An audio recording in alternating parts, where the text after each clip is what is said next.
Добрый дзень, шановныя сябры, добрый дзень, шановнае гаспадарства. 5 падзеяў ад Вячеслава Сіўчыка і я, Вячеслав Сіўчык. Мы будем казаць пра тыдзень з 29 верасня по 5 кастрычніка. Я прапаную наступныя 5 падзеяў. 30 верасня інтэрв'ю Кіта Келага пра перамовы ў Менску. 1 кастрычніка пачатак затрымання флатыліі Грэты Тунберг, что выкликало массовые пропалестинские акции в Европе. 3-4 кастрычніка парламентские выборы в Чехии. 4 кастрычніка спроба захопа президентского палаца в Тбилиси. 5 кастрычніка день памяти Виктора Ивашкевича и Рыгора Кейко. 1 кастрычніка день памяти Кастуся Северинца. 30 вересня день памяти Митрофана Донор-Запольского и Николая Круковского. 29 вересня день народження Аркадия Смолича. 30 вересня день народження Нила Гилевича. И 3 кастрычніка день народження Рыгора Климовича. Ну, для Беларуси, для меня это было в певной степени нечаканно. Одной из самых головных подей тыдня, натурально, было интервью генерала Кіта Келага, спецпредставника Дональда Трампа, які проводил перемовы с лукашенковским режимом, с самим Лукашенко и с кіраўніком КГБ в Менску. Гэта інтэрв'ю, оно такое выпадковое было на полях мерапрыемства в Варшаве, але ж ён там дакладна сказал, что мэта гэтых перамоваў канал на Москву, які маюць інфармацыйны канал на Москву, які маюць, натуральна, Лукашенко, бо он весь час сустракаецца з Путіным, і праз Лукашенко шмат што Путін робіць.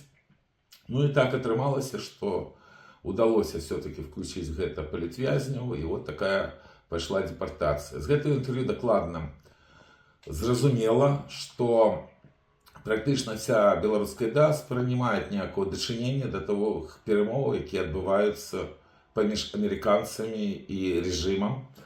Я бы сказал, что, может быть, там яшчэ одна тэма абмяркоўвалася, яна павінна была абмяркоўвацца. Гэта нетра Беларусі, потому что мы ведаем, что Путин рабіў прапановы амерыканцаў па распрацоўкі нетраў. Мы ведаем про и скандалы, які Зеленский устроил, и что там отбывалось с погоднением помеж Украиной и США по нетрах Украины. Я хотел бы сказать, что Беларусь, она не такая уже для Европы маленькая краіна, и у нас шмат что есть, что может быть цікава американцам. Я думаю, некий зондаж в этом выпадку отбывался, и звертаю увагу на словы пачвары Лукашэнкі, што он готовы наогул да сделкі. Што вельмі кепска. Кепска тое, што мы все больш і больш живем в нейкіх міфах, і замест того, каб вести барацьбу за Беларусь, а это означает вести барацьбу с лукашэнкаўскім рэжымам, спрабуем падыграць схемам, якія нават людзі не до конца разумеюць, што там адбываецца. Таму, калі казаць пра палітвязняў, добра, што хоць выніку гвалтоўнай депортацыі, але ж некалькі дзесяткаў беларускіх палітвязняў апынуліся на волі. Але ж мы да гэтага прайгралі спецслужбам маскоўскім і лукашэнкаўскім змаганне за тое, які маштаб рэпрэсій в Беларусі. Это тотальны маштаб рэпрэсій, так все разумеюць. І на вялікі жаль, ніхто нават не хоча ведаць, колькі насамрэч палітвязняў Беларусі. Так вось, депортавана недзе каля 1% беларускіх палітвязняў, якія в турмах. Таму, калі казаць пра палітыку, то дзеля ўратавання проста дыаспоре варта было бы проста, акрамя всего іншага, вылучыць зараз Міколу Статкевіча, які спрабаваў проста сваім учынкам на мяжы Беларусі і Літвы спыніць дастаткова небяспечную схему для Беларусі. Так вось просто вызначыць Міколу Статкевіча адзіным лідерам апозіцыі, такі беларускі Нельсон Мандела, на што ён мае все маральныя права. І такім чынам паспрабаваць вернуцца в реальную палітыку, а не займацца демагогіяй, абслугоўваючы зусім чужыя схемы. Бо в чым небяспека гэтай гвалтоўнай департацыі? Гэта ёсць легімітызацыя рэпрэсій Лукашэнкі. Таму што нават праваабаронцы кажуць, што уже значна больш людзей арыштавана незаконна, засуджана, чым было гвалтоўна вывезена в Літву. І так не может быть гэтая бандыцкая ўлада, якая мае нейкі крэдит на тое, каб праводзіць рэпрэсіі і рабіць што хочаш. Бо все-таки ёсць права, і все-таки беларуская нацыя заўсёды была той нацыяй, якая была адной з першых, якая вводзіла законнасць в Европе. Таму вельмі цяжкая сітуацыя, вельмі добра, што гэта інтэрв'ю Кіта Келлага прагучала, але ж, мне здаецца, мне моцна паўплывала на все, што адбываецца на дыаспоре. Свой да свайго па свае. Шановныя сябры, калі ласка, падтрымайце YouTube канал Вячеслава Сіўчыка, мой YouTube канал. Хто можа, акажыце, калі ласка, фінансавую дапамогу. Гэта можна зрабіць па першай спасылцы пад гэтым відэо. І калі ласка, распаўсюджвайце інфармацыю, што такі канал ёсць. Каментуйце, ставьте лайки, падтрымлівайце. Давайте зробім гэты YouTube канал разам. Свой да свайго па свае. 1 кастрычніка позна вечарам пачаліся затрыманні суднаў так званай флотилии Греты Тунберг. Хотел бы сказать, что гэта скандальна вядомая актывістка экалагічная, якая давно стала миллионершей. Яна мае уже десятки миллионов долларов. Вельмі азадачылася газы, сектором газа, якой кіруе тэрарыстычная структура Хамас. И уже третья спроба провести пропагандовую акцию по доставке гуманитарных грузов газу абсолютно незаконно. Израиль одразу попередил, что судно не пройдут в сектор газу, бо там ведутся войсковые деяния. Пропоновались организаторам, как эти гуманитарные грузы поступали в звычайным порядку, бо все-таки в газу гуманитарка поступая.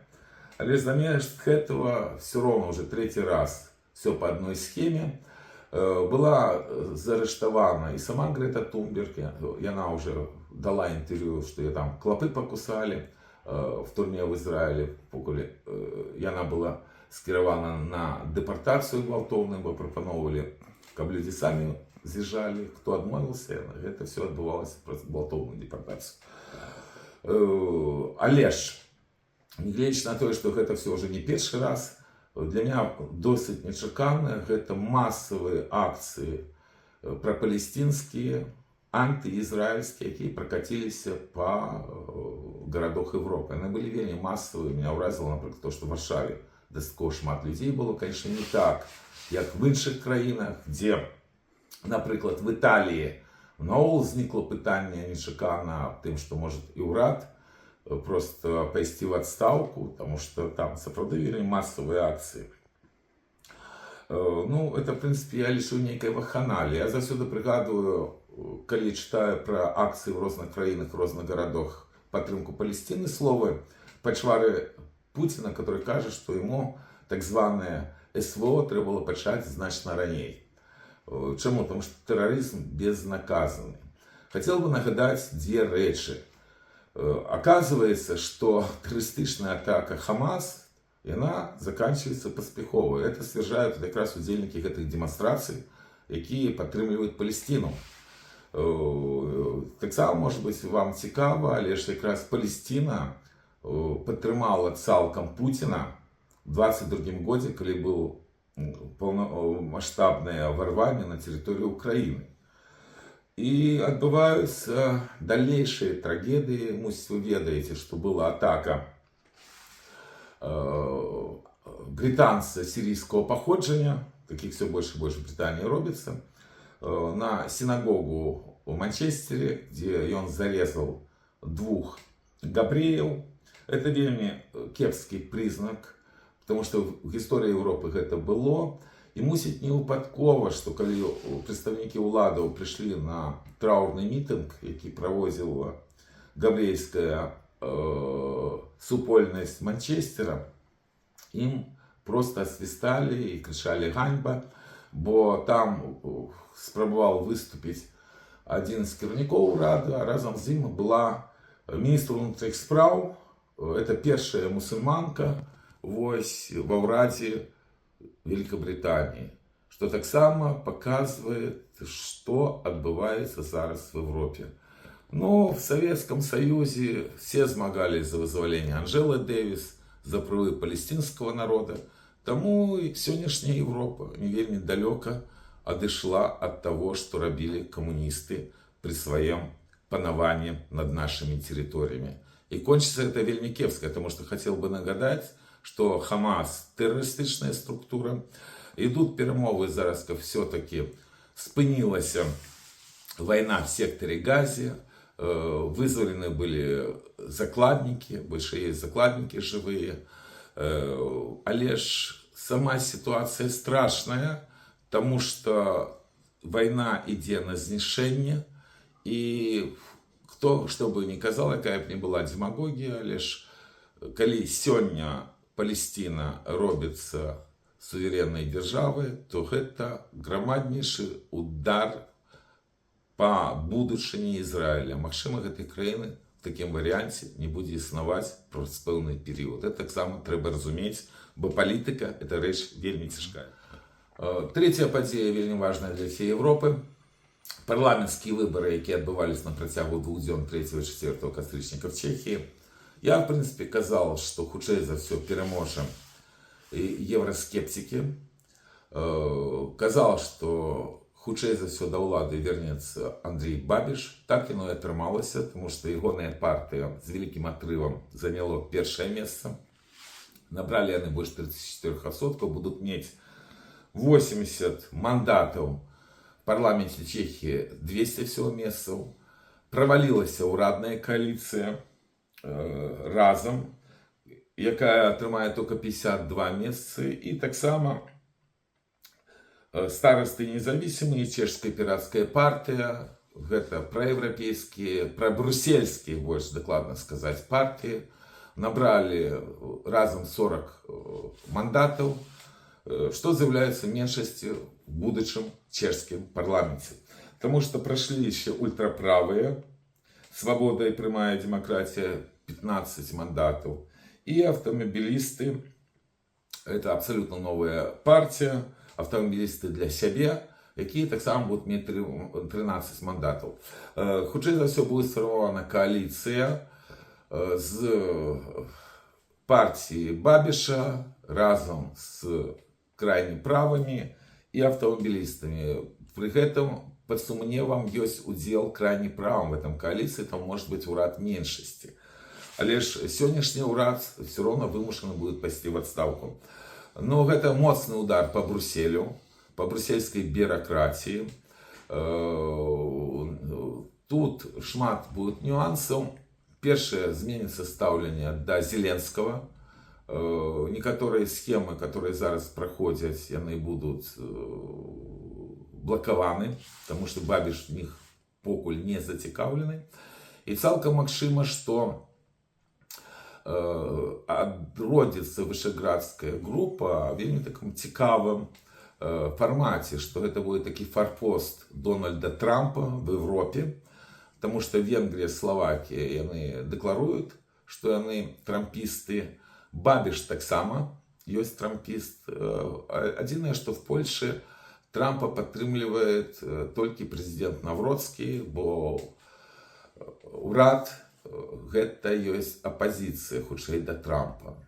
Але все роўна гэта цэнтральная Европа, это вельмі важныя краіны, і Дональд Трамп, магчыма, атрымаў інструмент вельмі сур'ёзны для того, каб все-таки спрабаваць, каб адрадзіліся не только Злучаныя Штаты Америки, але ж, может быть, адрадзілася бы і Европа, потому что шмат такія тэзы, якія кажуць американцы, администрации по Европе, она абсолютно правдивая. Между іншим, и лозунг Бабиша был аналогичный лозунгу Трампа, только в чешских реалиях. Сподіваюсь, колись и в Беларуси возникнут все-таки массовые рухи и партии, которые будут поделять Старые постулаты, что на першым месцы мусяць быць беларускія інтарэсы. Ну а віншуем народ Чехії, асабліва улічваючы, што мы, беларусы, не маем права выбіраць уладу уже з далёкага 96-го года. І для нас, наогул, любыя выбары гэта просто нейкая фантастика, што в свеце ёсць краіны, дзе адбываюцца выбары. Віншуем чэхаў. Чвёртая падзея гэта адбылася 4 кастрычніка в Тбілісі. Вельмі цесна звязана з Беларусью. Это спроба захопа прэзідэнцкага палацу. Адбывалось гэта на фоне мясцовых выбараў. Мясцовыя выбары адбыліся пры рэкордна нізкай яўцы. Там прыняло ўдзел толькі 40% выбаршчыкаў. В папярэдніх мясцовых выбарах на 11% больш было выбаршчыкаў. Па дакументах Цэнтральнай выбарчай камісіі Грузіі ашламляльная перамога грузінскай мары, якая мае уладу. Там за мэра Поці, прадстаўніка гэтай жа партыі, бо яны выйгралі практычна ўсё, прагаласавала як в камуністычныя часы 100% выбаршчыкаў. Амаль што не было незалежнага назірання, не было міжнароднага назірання. Асноўнае міжнароднае назіранне рабіла такая краіна, як Сербія, якая мае пэўныя свае інтарэсы, і тут доўга все это тлумачыць. Таму ніякага давера да гэтых выбараў натуральна не мае. Это просто падкрэсліваюць, в якім стане знаходзіцца парламентарызм в свеце. Байкатавала асноўная маса апазіцыйных партый гэтыя выбары. Гэта было звязана з палітычнымі рэпрэсіямі, якія ўжо ёсць в Грузіі. А цяпер вяртаемся да Менска. Ну, па-першае, тое, што адбывалася каля прэзідэнцкага палаца, мне цалкам нагадывала прапагандовы фільм «Железом по шклу». Это падзея 19 снежня 2010 года, пасля чарговага выбарчага фарса лукашэнкаўскага. Там шмат ёсць аналогія. Массовые акции, нагадаю, был массовый митинг грузинской оппозиции в Тбилиси супраць выбарчага фарса, які яны бойкотировали. Так. Заклік был пайсці до президента, часткі лидеров. Я думаю, что это было не зусім продуманное дзеянне. И уже после того, как люди взломали ограду президентского палаца, оказалось, что спецназ находится в своем палаце дастаткова хутка. Это спроба захопа будынка, что, між іншым, вкладается в мирные дзеянні. Это не вайсковые дзеянні, захоп, оккупация административных будынков. Так вот, спецназ дастаткова хутка подавил весь супраціў. Были спробы поставить баррикады, их нават подпаливали. Это все дастаткова хутка было и не вельмі жорстка разогнана. Але меня здзівіла, например, интервью одного из хороших русских в СМИ Украины, где он закликал, каб не было только Минского сценария 2020 года. И, грубо говоря, все переблытавшие. И зноў-таки это скосная реабилитация банды Лукашенки. И мне просто вельмі шкада грузинский народ в этой ситуации. Я солидарный со всеми теми людьми, якія все-таки отстаивают свои правы и правы свого народа, в том лику одно из главных правов это выбирать владу. Разумею всю тяжкость ситуации, которая возникла уже теперь, после вот этих подей в Тбилиси, потому что влада все это выкористала. 5 лидеров протестов уже схоплены, им погрожает до 9 годов. Ідзе по пропаганде лексика, ведомая еще Советского Союза, натурально вороги. Большая частка оппозиции уже адмовілася от этого похода до палаца президента, что тоже ничего не имеет значения. Улада резко занижая колькость протестовцев, которые собрались. на цэнтральнай плошчы Тбілісі. І цалкам магчыма, што гэтай падзеі запусцяць махавік сур'ёзных рэпрэсій в Грузіі. Рэпрэсіі былі дагэтуль. Аказалось, што былі ўжо за кратамі шэраг дзеячоў грузінскай апазіцыі. Але ж баюсь, што вот гэтыя падзеі ў Тбілісі гэта пачатак ужо масавых рэформаў, масавых рэпрэсій. Заклик вот этих хороших русских, только вы не робите там катовали и не катуйте тех людей, которые схопили, мне здаецца, это заклики в пустоту, потому что ничего выпадкового не бывает.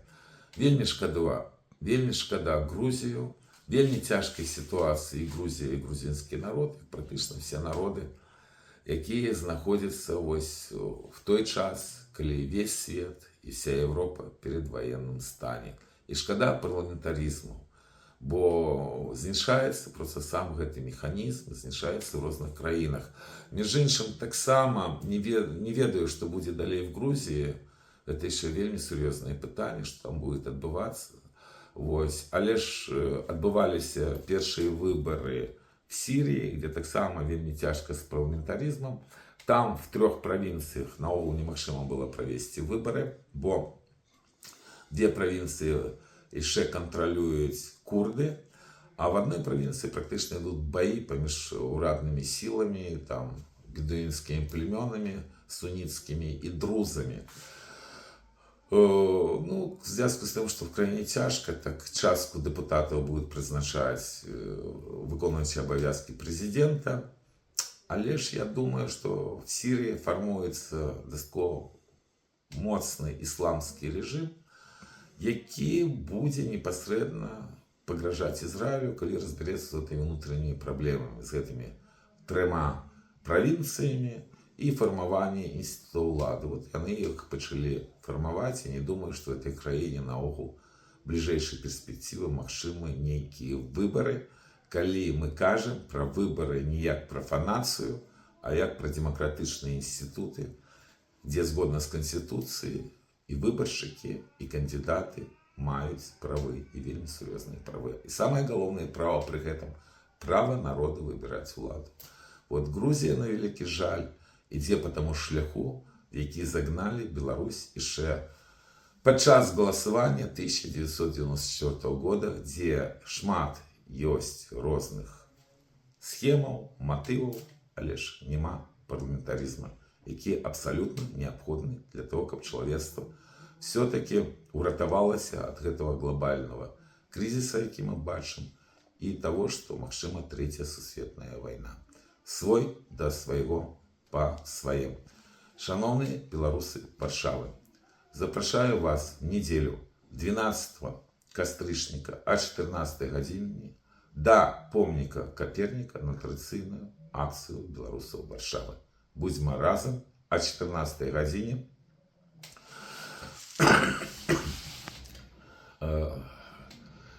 12 кастрычніка, неделя. Свой да свайго па свае. Ну і вже апошняя падзея, тут я не шмат датаў, тому што тыдзень был такі насычаны, было 3 агульныя такія гістарычныя даты, яны звязаныя паміж сабой і вельмі важна. Это была чарговая гадавіна першага статута Великого княства Літоўскага. Беларускі народ заўсёды паважаў права. Была чарговая гадавіна стварэння суполкі Філарэтаў, якая адыграла вельмі важную ролю в навейшай гісторыі Беларусі. Тут пригадаем и Адам Мицкевич, и Тамаш Шазан, и іншых. Ну и был черговая гадавіна першого падзела Рэчы Паспалітай. Так само гэта такие важные гістарычныя падзеі, мы скажем так само про беларусаў, якія ўжо в небеснай Беларусі, якія так само маюць вялікі ўнёсак у нашу гісторыю.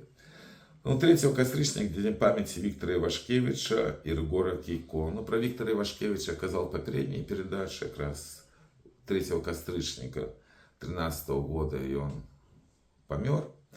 Рыгор Кейко, про его значно меньше ведаюць. Это белорусский мастак, это один из первых политвязняў, это криминальная справа Дня воли 1997 года, когда было 5 паліцзняволеных, один з іх якраз Рыгор Кіко, актывіст БНФ. Пасля ён быў актывістам кансервативно-хрысціянскай партии БНФ и сябрам аргкамітэта Руха Солидарности Разом. Это наш коллега. Вельмі мужны человек, вельмі адданы Беларусі, и все, что мог для Беларусі, он зрабіў. И в тым ліку тая крымінальная справа, як бы про ее не молчали, она таксама отыграла свою роль. Тады вельмі моцны был супротив людей карным структурам Александра Лукашенко. 1 кастрычніка дзень памяці Кастуся Северинца. Ужо 4 гады, як не стала гэтага вядомага беларускага паэта, журналіста. Это бацька Паўла Северинца. Я пазнаёміўся з ім в 98 годзе, якраз тады, калі першы раз был незаконна зняволены лідер беларускай апозіцыі Северинец, тады яшчэ зусім малады чалавек, лідер маладога фронта. У меня были вельмі станоўчыя ўражанні пасля того, як я сустрэўся з бацькамі Павла Северинца. И вот тое, что Павел не был нават на пахаванні свайго бацькі. На жаль, гэта лёс шмат якіх палітвязняў. Это абсолютно ненармальна, недобра, несправедліва и, між іншым, незаконна. И, конечно, шкада вельмі, что нема уже Кастуся Северинца. Мы памятаем все, что он зрабіў. И дзякуем вялікі, в тым ліку, за то, что у него такі сын. 30 верасня, дзень памяці Мітрафана Донара Запольского. Абавязкова трэба ведаць пра гэтага беларускага гісторыка. Калі мы кажам пра Беларускую Народную Рэспубліку, то межы якраз Беларускай Народнай Рэспублікі абгрунтоўваў гісторык Донар Запольскі. Ён працаваў якраз в Киеве в той час, непасрэдна удзельнічаў в місіі Беларускай Народнай Рэспублікі в Киеве, паспеў шмат вельмі зрабіць, в тым ліку шмат якія его навуковыя пастулаты, яны і сёння актуальны.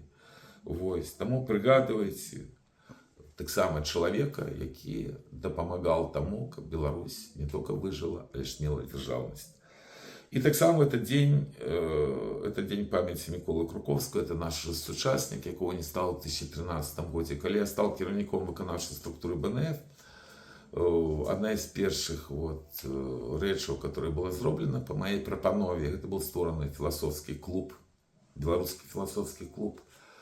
Паседжанні якраз адбывались на ўправе Беларускага народного фронта адраджэння, и там одну з самых галоўных роляў якраз адыгрываў вядомы беларускі філосаф Мікола Круковскі. Чалавек таксама вельмі, як у всей беларускай нацыі, цяжкога лёса. Ён удзельнік Другой сусветнай вайны, прычым ён з партизанаў, был начальником штаба бригады, займаў такую пасаду. Вось. Чалавек был абсолютно адданы Беларусі. Тут зараз пачалі чамусьці шукаць беларускую нацыянальную ідэю. Круковскі дастаткова добра распрацоўваў яе і лічыў, што лепш ее называць прасцей беларускай ідэяй. Я цалкам з ім згодзін. Ну и далей у нас есть некалькі вельмі важных дзён, калі нарадзіліся выбітныя беларусы. Это 29 верасня, дзень нараджэння Аркадія Смоліча. Вельмі асабіста мы удзячны, тому что это географ. Ён выбітны беларускі палітык, это дзяч Беларускай Народнай Рэспублікі. Ён павярнуўся в Беларусь, паверыўшы ўладам в 1922 годзе, і вельмі шмат што паспеў зрабіць. Знішчаны был НКВД, як практычна все беларусы, якія вярнуліся в БССР. Але ж мы пра яго памятаем. Адзіная трагедія ў тым, што я закончыў геафак БДУ, а даведаўся, хто такі Аркадій Смоліч уже толькі праз некалькі гадоў, як закончыў геаграфічны факультэт Беларускага дзяржаўнага універсітэта, што абсолютно нормально. Бо Аркадій Смоліч сапраўды вялікі беларускі географ. И добра, что он народился в Речице в 1891 году, 29 вересня. А 30 вересня, день народжения нашего уже сучасника, великого белорусского поэта, классика белорусской литературы Мила Гілевіча. Верши и поэмы его будут читать белорусы. Это заўсёды будзе. А я асабіста вельмі удзячны ему за то, что не глядзячы на тое, што он был сябрам камуністычнай партыі, дастаткова блізкі да номенклатуры савецкія часы, И он абсолютно не вызнал антибелорусский режим Лукашенко, и он завсёды отстойвал нашу белорусскую мову. Ну а верш, які он там написал молодофронтовцам, так само есть сведчаннем, потому что звязаны поміж собой все поколения белорусских адраджэнняў, якія змагаюцца за Беларусь. Ну и апошні дзень народзінаў на тым тыдні, это день народження Григория Климовича. Это выбітны дзеяч белорусского национального супротива, вязень ГУЛАГа, автор гимна Норильского повстания. Я так само про его больше распавядал в ранейших передачах. Не стало его в 2000 году, уже в наш час прожил он такое долгое жыццё, цяжкае жыццё, як у всех белорусаў 20-го стагоддзя. Але ж і гэтая постаць, як і імёны тых беларусаў, якія згадал раней, яны просто сведчаць про тое, што беларуская нацыя просто абавязана не толькі выжыць, а яшчэ і выйграць. І каб Беларусь была сапраўды нашай беларускай дзяржавай, краінай для сваіх беларускіх грамадзянаў. Я спадзяюся, што калісьці так будзе. А всех, кого я перелічыў, всіх беларускіх герояў і дзеячоў беларускага адраджэння, мы кажам наш шчырае дзякуй і кажам светлая памяць.